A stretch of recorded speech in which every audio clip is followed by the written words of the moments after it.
Faithful Politics listeners and viewers. If you're watching on our YouTube channel, I am your political host, Will Wright, and I'm joined by your faithful host, Pastor Josh Bertram.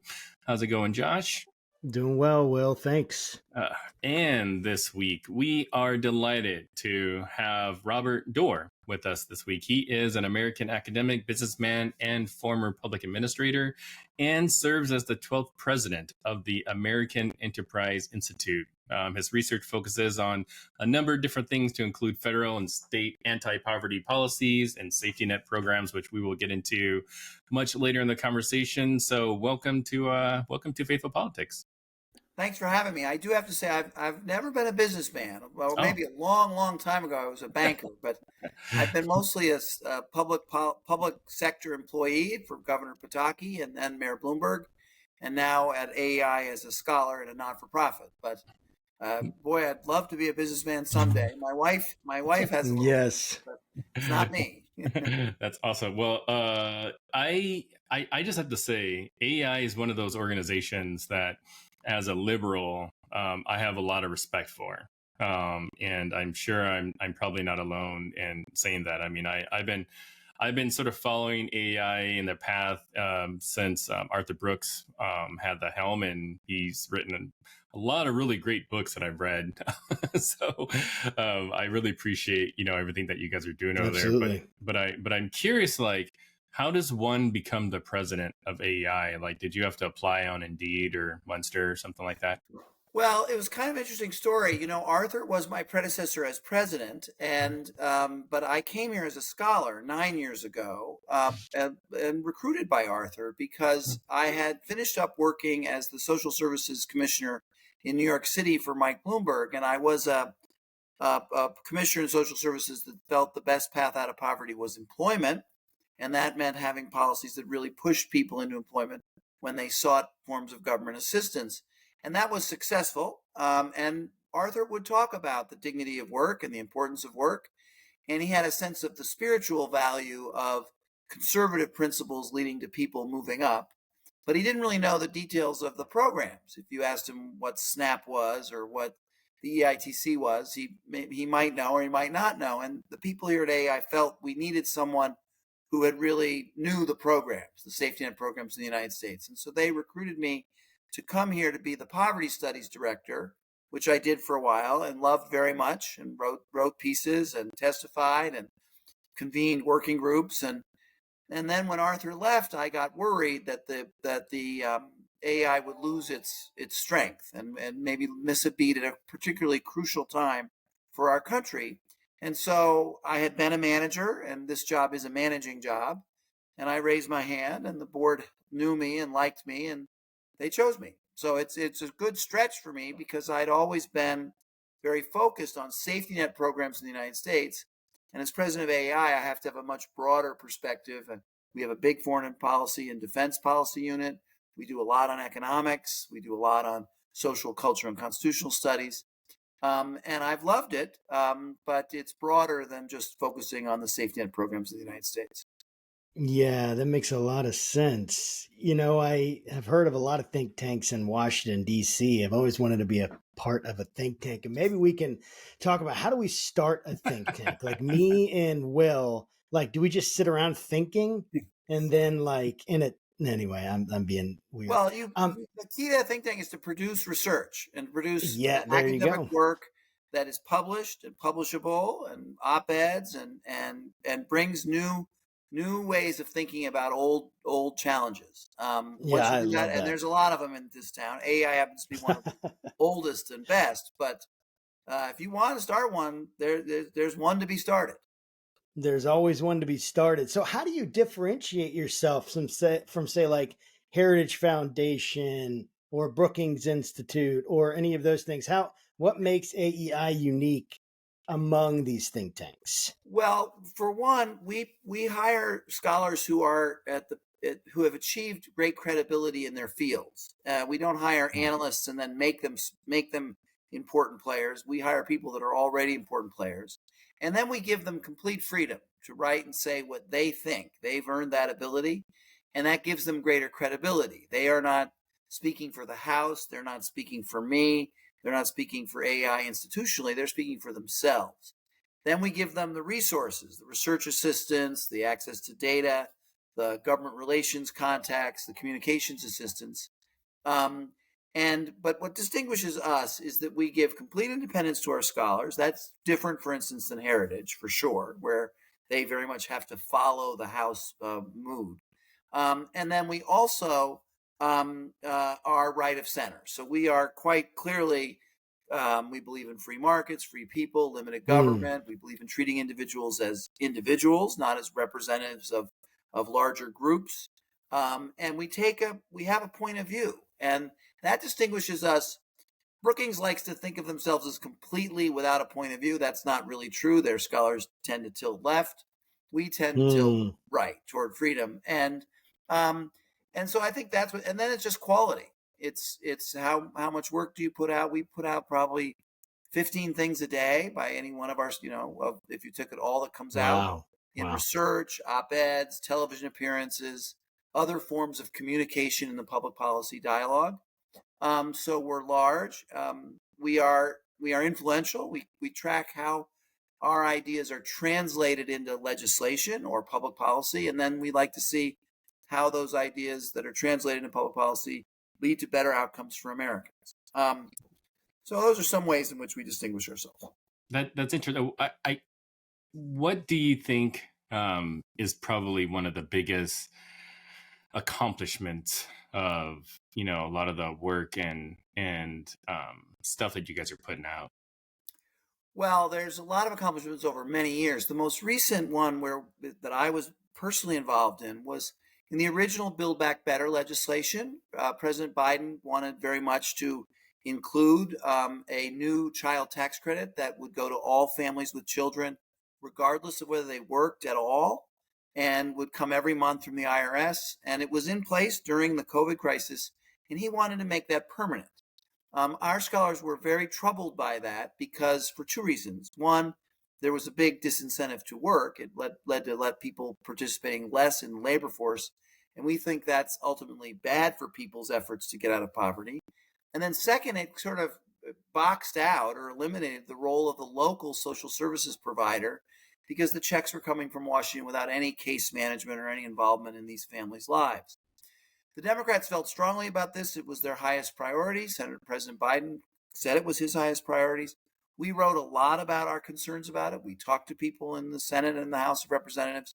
And ultimately, we persuaded enough members of Congress to say they couldn't support that extension and expansion of the child tax credit, so that Biden had to rewrite the proposal and scale it way back and eliminate that, what we thought would have been an unhelpful cash benefit to Americans.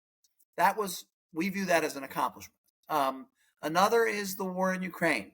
When the Russians invaded Ukraine, what they wanted was that the world wouldn't really know what was going on, and they just assumed that this great power would swallow up this smaller country to their south. But we have something called Critical Threats Projects that monitors through open source technology and people who have language skills the activities in parts of the world where hotspots occur. And we were immediately putting out information. Hey, wait a minute. Ukraine is winning. The Russians are not just walking over the Ukraine.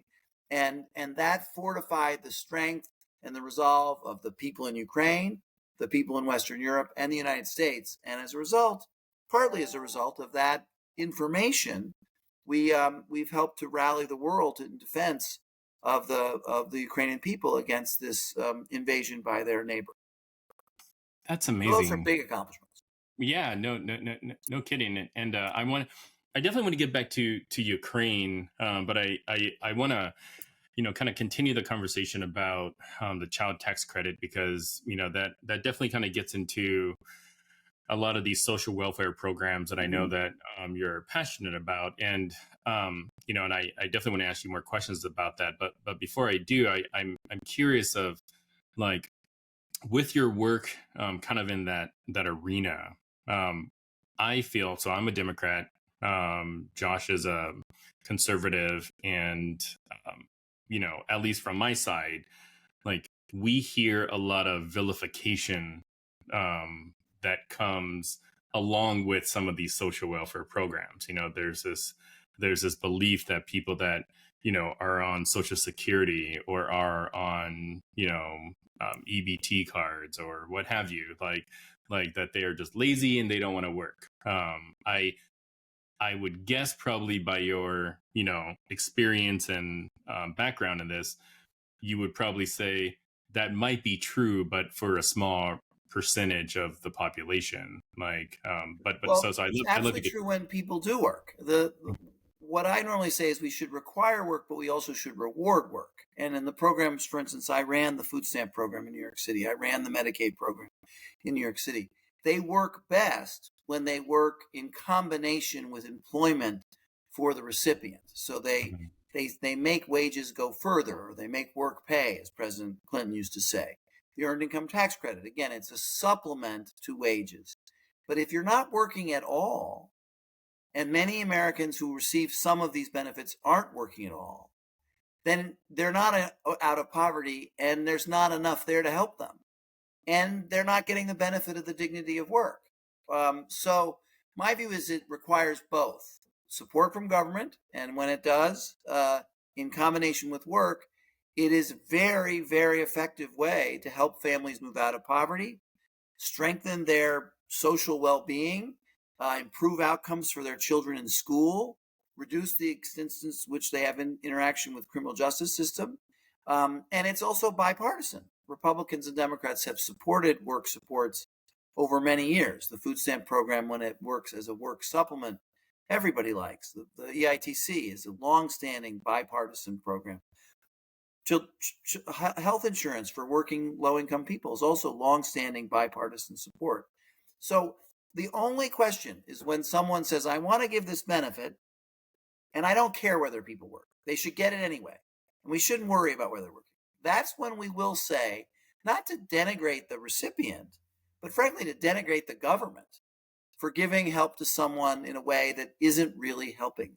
And so whenever I would get into this debate, I'd always say the work requirement I'm talking about, most importantly, is on the social services provider to require them to help the person get a job.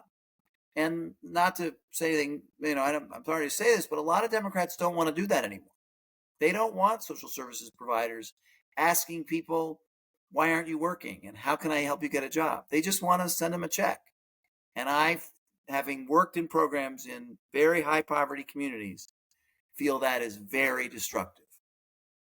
Yeah, it's almost like, and I regret to say this. So if you're a veteran listening to this, don't cancel me. But so I'm a veteran and served in over Operation Iraqi Freedom 1, came back all kind of beat it up and bruised, and I collect disability from the VA.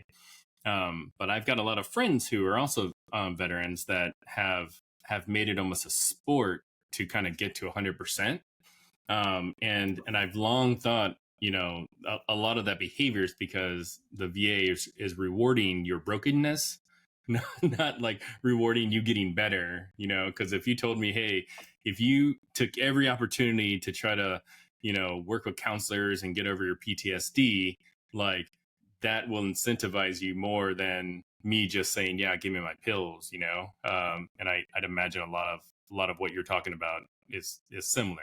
Yes, and I admire that and completely agree with you about that. And I work with the disability programs of the United States as well, Social Security Administration, disability programs, veterans disability programs. And they have insufficient attention to employment. I'm here speaking to you from not far from DuPont Circle. The street homeless population, including the male street homeless population, are often recipients of SSI disability payments. And those come with no expectation of case management or employment. And as a result, they're financing a really difficult circumstance for that individual. And in my opinion, that's sad. Yeah, I understand what you're saying there. Economics are such a huge thing for all of us, of course. And I know it's one of the top concerns coming into this next election, even according to some of your reports, right? That it's major concern for inflation, and that doesn't need a report to me to be concerned about that. I'm concerned about inflation every day. And the inequality, income inequality that we hear talked about a lot.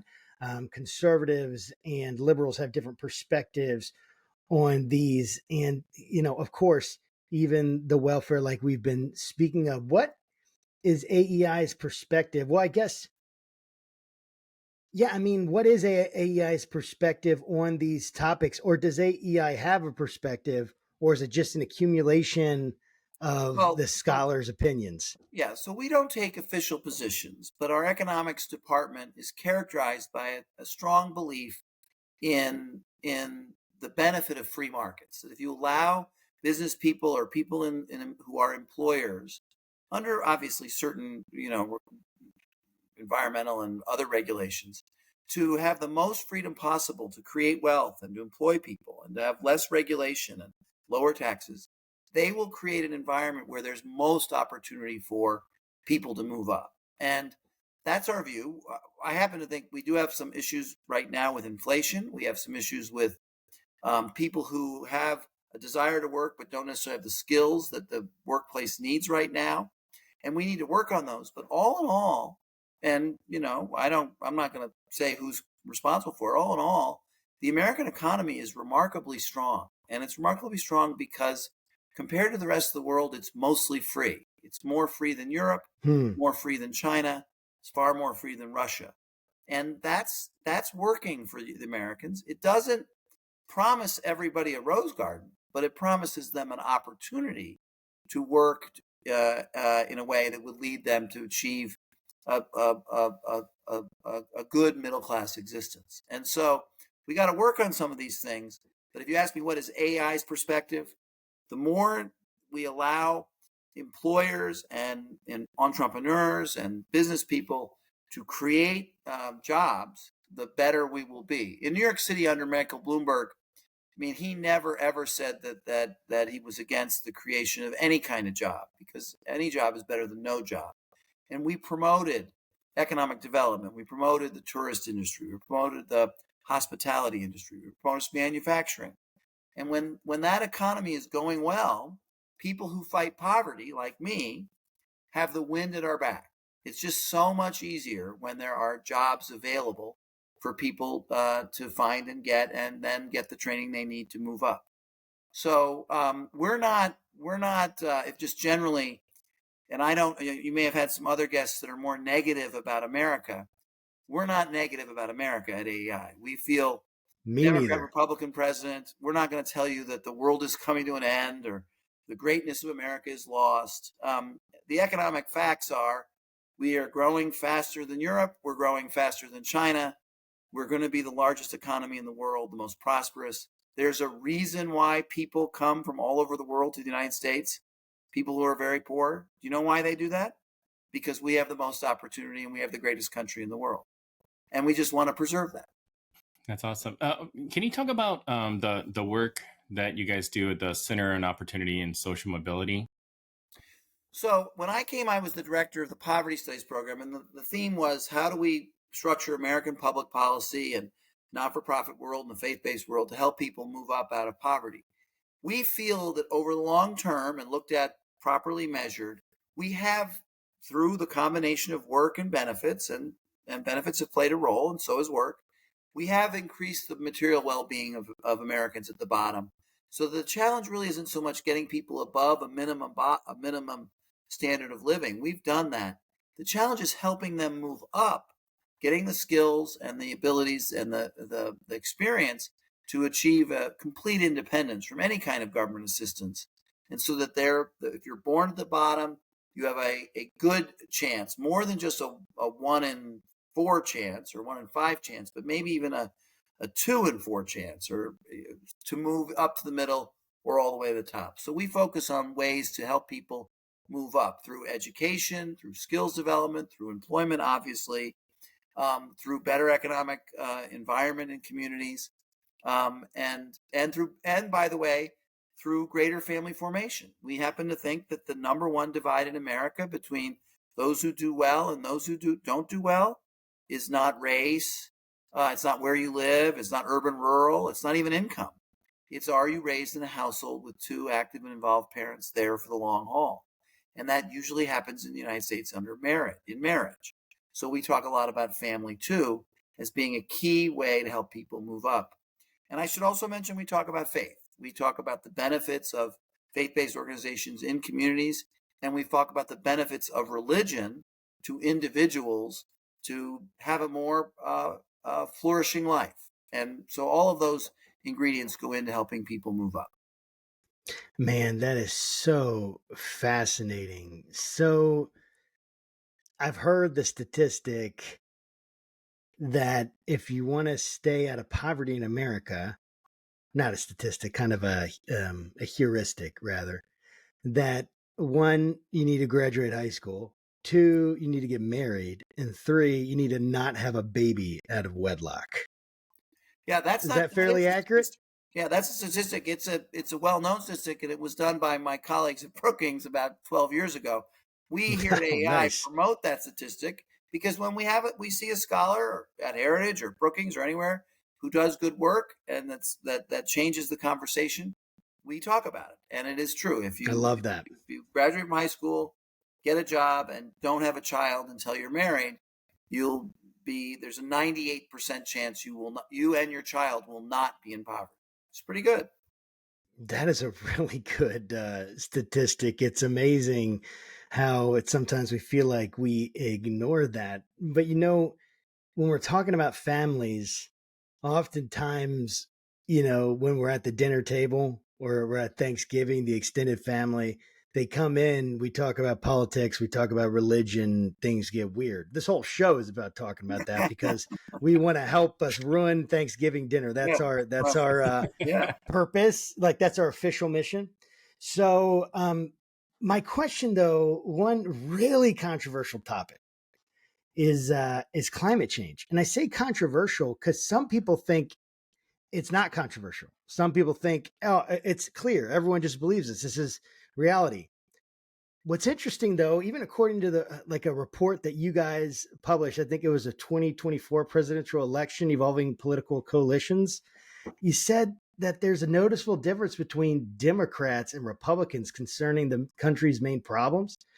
Like climate change, something like 66% of Democrats see that as a top concern, compared to like 13% of Republicans. And I'm just curious, like, about climate change. What is? I guess AEI doesn't have a position, and that's fine.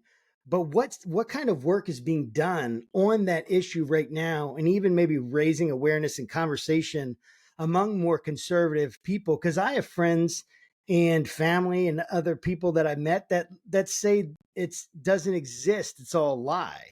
And they're people that I care about, trust, and I don't think they're dumb or weird or anything like that. And yet I struggle to understand where they're coming from. So we have had scholars and do have scholars who write about climate change. And our general view is that there is a warming of the planet and that human activity is contributing to the warming of the planet. And we should recognize that, but we should make sure we measure it correctly and don't exaggerate the trend lines and project them into the future in a way that the data doesn't justify. And we also need to recognize that the planet's always been changing temperature. This is not unusual in the history of the planet. And so that we've always been challenged as humanity to adjust to changes in the planet. The second is that we shouldn't make changes that actually hurt us or hurt the poorest among us worse than the problem that we're facing. And there are some climate policies that would be very damaging to the growth potential, especially of people in the southern hemisphere, in the poorer parts of the world, who haven't had the benefit of the economic development that we have. And we just can't do that to places that need running water or need electricity or need power, where they haven't had it more than they need to be stopped because we're trying to stop a long-term climate change. So we think there's some aspect of the rhetoric about climate change that comes from people that think it's a real catastrophe that has the potential to be very harmful to people, especially the most vulnerable people in the world. And then finally, we don't turn our backs on. We think there's an element of the climate change argument, or the people who support more aggressive action on climate change, that just is contradictory. So, for instance, if you really cared about climate change, you would support the production of nuclear power. It's clean, doesn't contribute to climate change, and we should do that. Oddly, people that are worried about climate change won't agree to help us develop more nuclear power. That makes no sense to us. That's like hypocritical. Yeah. Similarly, you should know every day we're creating more and more power through solar and wind. It's all great, but you know what solar and wind power has to do? It has to get to the customer. Do you know how it gets to the customer? Through power lines. Do you know who prevents the creation of new power lines so we can take this clean energy and get it to the customer? Climate activists and environmental activists that don't like any kind of development. And we find that just preposterous. And so the business Yes. of facing up to people who use the language of climate change or excessive radical environmentalism, or to stop the creation of power lines that can take clean energy and get it to the customer, to us, that's crazy. So we have a scholar, Jim Coleman, who's a law professor at the University of Minnesota. He's also affiliated with us. He's the foremost expert on that, and he's always writing about, if you care about climate, you've got to also care about building the power lines that get clean energy to the customer. I guess I would just say one other. The United States oil and gas industry produces oil and gas in the cleanest way in the world. We should promote American energy producers who do it right and do it in a clean way, not run around the world and get other oil companies, oil producing countries, to produce more of their oil in a dirty way for some weird reason, because we don't allow it here, but we like it over there. That makes no sense to us. Yeah. Yeah. I'm sensitive, and I would say sensitive isn't the right word, but I'm definitely appreciative of your arguments, and I'm sympathetic to them is the word I was looking for. To your arguments, definitely agree with basically most of everything you said. Um, I'm wondering about the vulnerable people idea, because one of the things I hear all the time in my conversations with parishioners, with congregants, with friends, with people online, liberal, especially in the liberal camp, Mm-hmm. is that um, climate change, we're disproportionately affecting the poor by not handling climate change, because climate change is disproportionately affecting the poor, and especially the global south. And you had mentioned some policies that are being pushed forward that actually even exacerbate that problem. And they're supposed to be climate change policies. Could you elaborate on some of those? Because it seems like the very thing that they are saying, you're saying, no, Well, we're trying to make sure yeah, the poor are not I disproportionately think first affected. of all, I think there is some truth to the fact, and this is true in a lot of things, that if there is a consequence for humanity of climate change, it's likely to hurt the poorest among us the worst. When bad things happen, those who are poorest suffer the most. It's just a reality. And so I acknowledge that. What I was trying to say was, however, was that if you limit the production of traditional energy sources in an effort to reduce climate change, you may actually be harming the ability of poorer parts of the world to do the basic kind of development of electricity that is fundamental to a flourishing community that they just haven't had yet. That's Right. number one. And I think that's generally accepted. People know that we don't want to do things to stop the development of energy that prevents our ability to feed the truly hungry in the world, or allow for people to be have Sure. the energy they need to live a normal life, or a 20th century life. So that's all I was saying. But I do acknowledge that when climate change hits, there may be parts of the world that are very poor and are going to suffer a consequence. And we should be concerned about that. I don't deny that. We should keep an eye out on that. The only last thing I'll just say is that the change in the production of energy that causes climate change has been quite remarkable in the West, in the United States, and in the developed world. But if we really want to make progress in reducing the growth in the rise in temperatures on the planet, we're going to have to get some help from China and Africa and South America for in sure. the way in which they generate energy. But we don't want to do it in a way that hurts their people more than the benefit of reducing the rate of increase in the temperature of the world. Makes sense. Yeah, even though I'm a liberal, I'm very pro nuclear. I had a chance to visit, one of the largest uranium depots in the country, and speak with some of the folks that work at that facility. And the individual I was talking to was saying, yeah, I don't understand why more people in your camp don't support nuclear. I'm like, I don't know either, because I was like we have so many regulations in this country that it would almost have to take like an act of sabotage to have the same thing happen here as it happens overseas. And even still, like the occurrence is fairly low. I mean, catastrophic, but still like on a broader scale, fairly low. But so yeah, you're in good company, at least with this particular liberal about that issue. But I want to talk about Ukraine. So I mean, now it's, I don't know, a year and a half. I can't remember exactly how long the conflict's been going on. But talk to me about the conflict. I mean, I would say most people of sound body and mind would say it's unfortunate what Russia's trying to do. America is really in a position to kind of unite the rest of the world around this common cause. If Russia is able to fully take over Ukraine, that's bad news bears for the entire globe. But talk to me a little bit more about the work you guys are doing to kind of keep that conversation going, and what research are you guys contributing to kind of help the Ukrainians? So the American Enterprise Institute has for a long time had scholars and researchers and thinkers who believe that the United States, for lots of reasons, is a good leader of the world. We believe that we can be a influence and force to help people that struggle, to help advance freedom, to advance independence, to protect small countries from being bullied by large countries, and to protect the free exchange of goods and services around the world. So we take our responsibility as this great country to help the world seriously. And we think when we don't get involved in problems around the world, those problems get worse.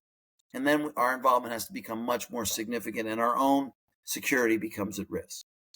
So as we see what's happened in Ukraine, we see a bully country, a totalitarian, authoritarian country, a country that doesn't respect people's freedom, doesn't have a democracy, invading an independent country that was striving for freedom and independence and had achieved it. And that upsets the peace of the world. And we feel that we should respond in a way that is helpful. Now, we have supported the bipartisan, lots of Republicans, lots of Democrats, a Democratic president, a Republican head of the Senate, Republican head of the House, investment of military might and financial support to help Ukraine defend itself against Russia. And it's been very effective. I mean, no one predicted that Ukraine would have done as well as it's done in this fight against a much larger country that was supposedly, almost a superpower. And partly that's because they're fighting for what's right. Their soldiers are motivated. Their soldiers care about what they're doing. The Russian soldiers are lost and unhappy and rebelling and not fighting. And so, we just think it's a worthy cause to protect the peace in the world. I took a delegation of scholars and friends of ours over to Poland. If you talk to the Poles or the Germans or the Swedes or the Finns, they believe that if Russia is allowed to do this, they will do it to them. And we need to prevent that to the extent that we can. Now, The line appears to be that we'll help in every way we can, but we won't use American soldiers. Americans are reluctant to shed blood in conflicts around the world. That seems like a burden too much, a price too high to pay to help somebody else. We want Ukraine to defend Ukraine with our help, and that's what's happening. It happens that I have a son who is stationed in Germany as a second lieutenant and is training Ukrainian soldiers in certain techniques, and I think that's appropriate and acceptable. We've rallied the United Kingdom, we've rallied France, we've rallied Germany. So this is a worldwide effort to prevent Russia from doing this. But it's a fight, and it's sad. But the blame is with the Russians. The blame is with Putin, and we shouldn't let him get away with it. Yeah, I totally agree. You know, I wanna talk to you for a moment about neoliberalism. And the reason I'm bringing this up, right, is because I'm in a doctoral program. It's a doctorate of ministry, and I had a class where we had to read several different kind of political theology books, and they were very critical of neoliberalism. And as a Christian and as a conservative Christian, I was taken back, not necessarily in a bad way. I was just surprised to read it because I haven't had a lot of interaction with that kind of literature. I know there's a lot of it, but I'm thinking about neoliberalism, and one of the critiques of it is that its policies prioritize market efficiency, and they can, like, anything can be monetized. And market efficiency is more important than social equity. And they say it leads to disparities. What would you say to that? How do you feel like, what do you think about neoliberalism? Has it been given a bad rap? Maybe even, just give a brief summary of what it is. And then how can you, like, what is AEI stance and on this? Will, this is very much an internal conservative battle. And so this is... At first I was wondering if Josh trying to get answers from you. To the rise of the national conservatives and the sort of authoritarian conservatives on the right who are upset that free market policies and what they call neoliberalism has not delivered the heavenly city, shall we say, has not delivered the nirvana that they expected. Right. Because there is a lot that markets don't do for people. We don't provide faith. We don't provide a path to that kind of greater good sensibility. We do other things in markets. We allow great freedom. We generate income. We give people opportunity. We think we raise standards of living. But it's not everything. There's a famous conservative line, I give 2 cheers to free markets. So this attack on neoliberalism is really about that. It's saying that, you freedom people, it's led to less religion, less faith, less belief in America. My view is there's some truth to that, but the answer is not a bigger state or a stronger state. The answer is better churches, churches that bring people into their parishes, not drive them away. It's a little hard for me as a Catholic, a practicing Catholic, to blame neoliberalism on the fact that the number of parishioners in my parish has gone down. I don't see how that works. It seems to me that we ought to heal our own internal self through those parts of American society, not looking to the government. And if you listen to this critique, Josh, that you're reading of neoliberalism, it can get to a point where it's saying there ought to be a state religion. In the United States, we've never had a state religion. I don't think we want a state religion. No way. These critiques of neoliberalism, there ought to be certain government policies that prevent certain kinds of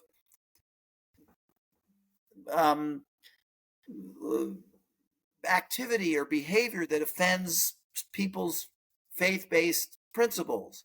I mean, Right. it to me, that's more dangerous than, and I acknowledge, Yes. than the inadequacies of free market policies that do lead to a belief in money over everything else, and a focus on, economic competition and not spiritual gain. I'm with them on the critique of free markets. Where I'm Sure. not with them is on the solution, which is, in my opinion, Yes. too authoritarian for what Americans could ever accept. Absolutely. Yeah, that's it. I'm curious, how do you reconcile, this this taste to kind of have a state religion with a lot of different states, um, pushing very, Judeo-Christian type of stuff, both in the schools and kind of in the public sector. And I should say, like, this is another, I don't know, demerit against me being a liberal. I am a believer. I actually attend Josh's church. Yeah. And so like it's Good. an area that's very important to me, because I'm just like, I hate to kind of see the faith that I belong to, be, I don't know, like, be portrayed in sort of this authoritarian or theocratic light. Yeah. Well, I do want to be clear. Some of the conflicts that are happening in schools, for instance, about curriculum. I had 4 children. My wife was the president of the school board. There are aspects of the curriculum that are insufficiently balanced in their presentation, and they tend to tilt left. They talk about the problems in America, but they don't talk enough about the benefits of being America. They they they they miss out on often don't depict how church and faith has been a positive force in American life. So I do support. I have no problem with parents and others saying, "Hey, wait a minute, let's have a curriculum that celebrates all aspects of American life, including faith-based organizations or patriotism, and not just a curriculum that tells kids that America is irredeemably racist," for instance. So I have supported that. What I get a little uncomfortable with is policies that want to impose a particular religious view on the way in which we behave, and I think that's a little too much. But when it gets into these, you mentioned schools and parents and curriculums, and I did want to make sure I said that there is a point there. I'm trying to think. I do have to say, when I get into these conversations with people about who come from this sort of new right aspects, these anti-neoliberals, they have the critique down, but they don't have the solution. And the solution sounds to me worse than the problem. And so that's only really what I would say is, I don't know. I'm trying to think of, for instance, I guess sometimes it comes out where on the court, for instance, and Josh, I don't know what your view on this. The court has allowed us to decide the abortion question on a state-by-state basis. They've said the Constitution does not say one way or the other. It says, let this be decided by the states. For me, that was a satisfactory conclusion. I did think that Roe v. Wade took that issue away from the democratic process. But some of the critiques of neoliberalism, the critics of neoliberalism, and the people on the new right, they didn't want just an ability to decide that on the state-by-state basis, or even democratically. They wanted the court to say, this is the law for everybody, and we're not going to let people decide or democracy decide. We're going to decide it for everybody. And that, in my opinion, would have been just as bad as deciding it for everybody the other way. And so that's an example of the conversation that goes on. I like that. So, I'm thinking about right now the things that I have to face day in, day out as a pastor.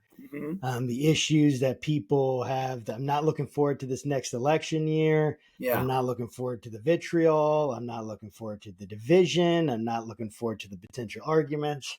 I'm not looking forward to that. All that being said, as a conservative and as a group of conservatives, thinking about it as a whole, putting it as a category, especially thinking about the LGBTQ issues right now that we're facing as a society, and especially in churches, and especially like as new generations are coming up, the difference in opinion, at least from some of the studies and data I've seen on those kinds of issues. What do you think conservatives need to do moving forward in having a compassionate stance and yet defending things like maybe a traditional view of marriage, or things that like the family and strengthening the family? What in general, kind of where the scholars at AEI and even your own thoughts on it, where have they fallen along these lines, and even helping us conservatives on this side figure out how to navigate these shark infested waters? So on marriage, our scholars are filled with rhetoric about the facts that marriage benefits the partners, and it benefits children, and it benefits society. There's just so much evidence that the institution of marriage is enormously beneficial to communities and to people and to children. And so we're unabashed about that. We're not afraid.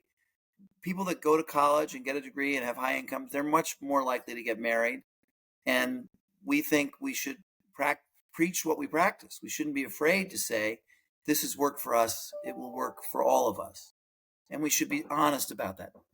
And we should have policies in the government that don't discourage marriage. We should have tax policies that disadvantage somebody that gets married economically.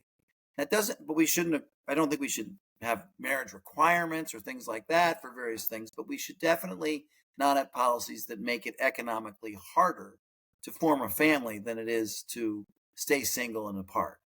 So that's one that we're willing to talk about in terms of outcomes for children.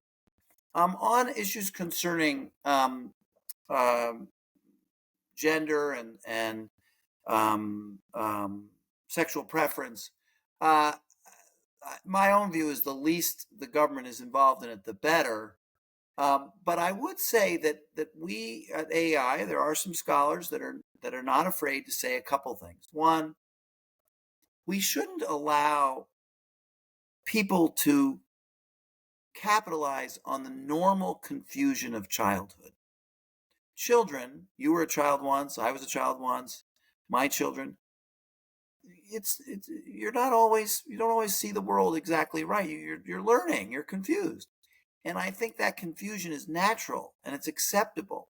And I think in some of these dialogues about what's happening with kids is when they show confusion, adults rush in and say, well, then maybe maybe you're a girl and you want to be a boy. And I think we should stand back and let the child develop naturally and tolerate the normal tensions and confusions that happen with children, and not do more harm than good in trying to address that. And for some people, a big issue in America right now is biological boys or men participating in women's sports. My own view is that's a matter of fairness. Boys and girls are different. Men and women are different biologically. Women's sports is a different game than men's sports. And when you allow men to participate in women's sports, you're allowing a person who has a big advantage over their fellow competitors. And it upsets the fairness. And my own view is, and I've got scholars that say this, is we shouldn't upset the fairness of sports in high school or college by allowing men to compete in women's sports. So those are some ideas that we say.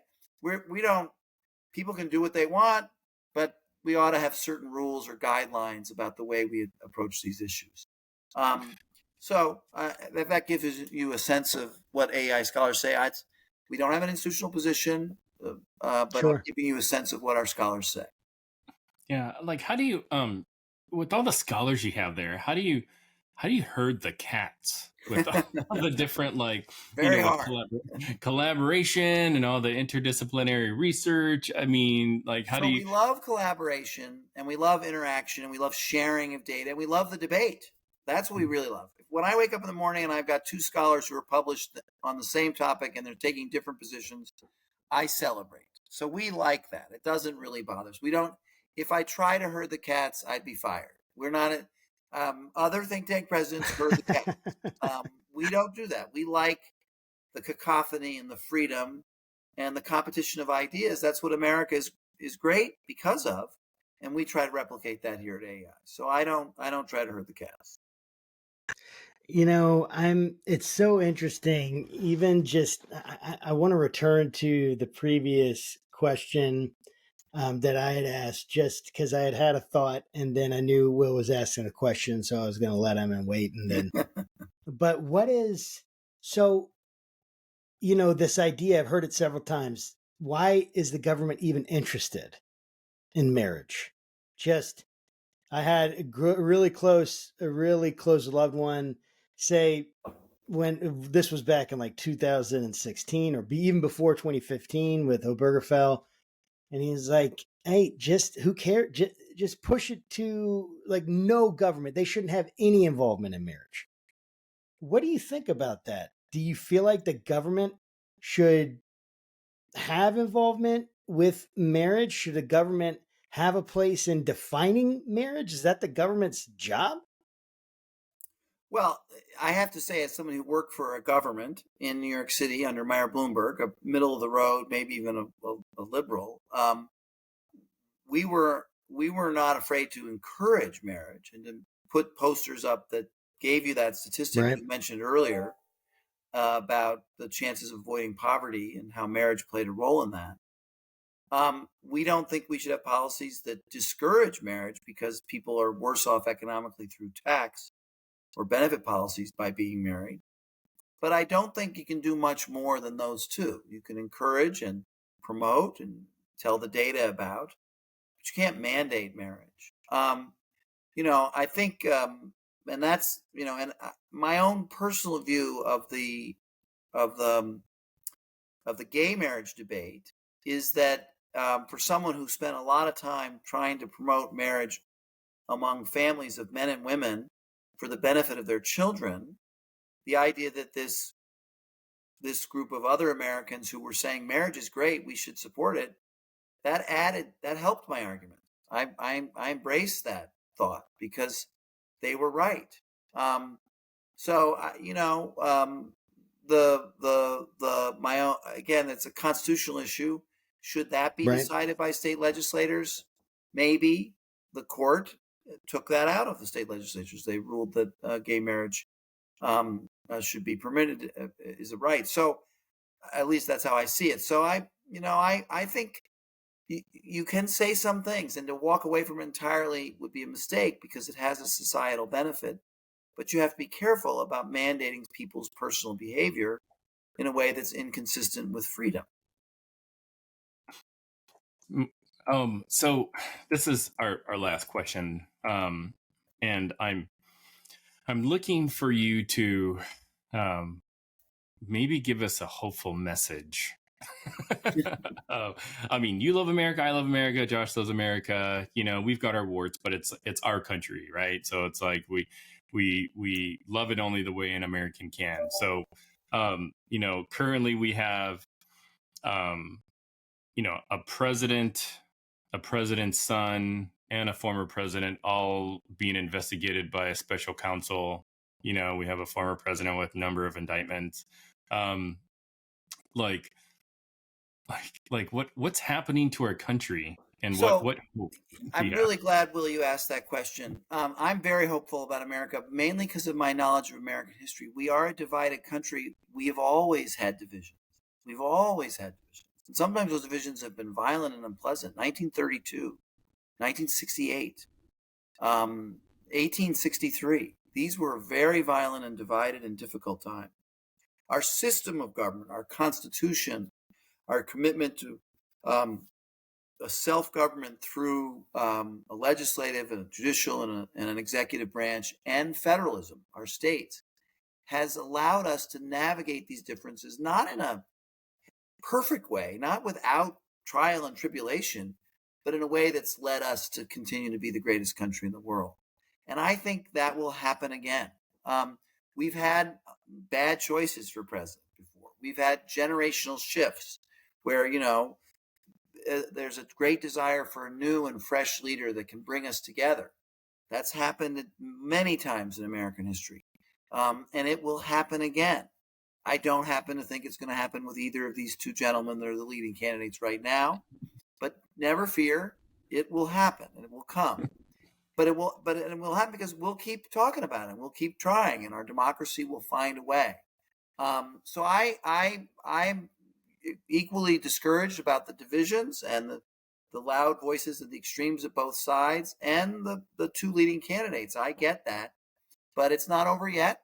And there's time in this particular election to find somebody with a fresher approach, and either party or both parties. And I think our scholars' work and your broadcasts and your discussions and your interactions with people will lead people to want that and to make that choice. But the main thing to have confidence in, frankly, is our constitutional system. It's amazingly resilient, and it's because it's got this intricate interplay between three branches and the federal and state relationship that allows for it to bend and move and adjust, and over time find resolution that keeps us together. That's awesome. Yeah, I think that's right, and that's exactly, I think, what our country needs and needs to hear. So I guess on that note, yeah, thank you so much, Robert. This was a great conversation, and we really loved having you. Yes, thank you so much. Thanks, Will and Josh. I've enjoyed this immensely. Have me back. We'll do it. Absolutely, we'd love to. To our listeners and watchers, we will see you next week. Take care. Take care.